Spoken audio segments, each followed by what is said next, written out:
Papa Isabel Magonatani.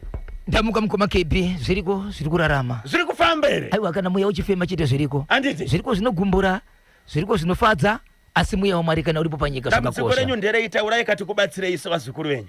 Vana venyu. Mune dambudziko renyuko. Chi. Alaiwe. Asi zvakaitika kugombane ziro ndiwo zviri kukubatai. Kugombane kupi? Ku National Sports. Kwaive nei? Kwaitamba Scotland FC versus Caps United mabviravira. Oh. Yes. Kwaive nenhabvu. Makarwa 2-0. Caps United. Kana ndisingakanganise mpalogo mawapa namba chizia pa namba 3 kwa 4. Asi mapoints akangoenzana. Ndosaka muri kutaurira pasi nhasi.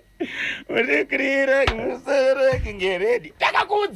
Ndakakuudzai. Kuti kudiko? Kuti muchadiewa na Scotland FC. Tisataka kuchikwa na Scotland. Anyway. Kune makatoro wa 5. Anyway, nasi makati batireiko. Ndokangarisa basa dai. Sorry. Honorable Scott sakupwanya musadaroka munotamba nevamwe zvakanaka nditi ona imanje zoita bhozhongo akaleiwa mustudio nhasi ndechipi chiri kupisa alright. It's okay. Ndizozo Zimbabwe zvandakabata ndakapakata pasi para nhasi ndine nyaya mhuri yeZimbabwe nyaya ndiri kutaura nezvayo yakaitika mukati meguta reHarare kunonzi iko South Park. Ushe wekunze Fraser kana kuti ku 401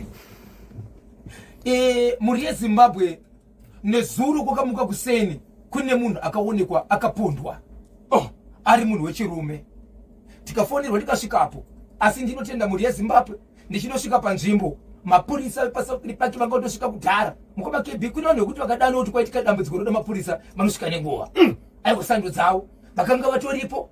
Asi chandinofara ndechekuti ari kufukidzira kuti ari kupomerwa nenyaya yekuponda munhu anga aripo ndikakwanisa kutaurawo naye ari kutodavira zvechokwadi kuti ndindinechekarova munhu wakamurova nei achitaura zvese wakamuroverei achitaura zvese unofungidzira kuti nyaya yei achitaura zvese zvauri kufungidzira kuti wakamurovera nemhosvo yauri kumupa wakaenda here kumapurisa ukaripota ukava nebepe rekuratidza kuti kana uchinge wazowana zvinhu izvi ainazvo ndiwe ndizvako muchida kunzwa zvakawanda rambai makabata pachimuti mushure menhau tinenge katakunyudza geto bhozhongora wapitira kamustudio yamudati yamakuti ndiyo kanyumba ine yamhepo yaZimbabwe Broadcasting Corporation National FM. Nthawi zacho gopa na 29 minutes to 10 like sanekati vempeso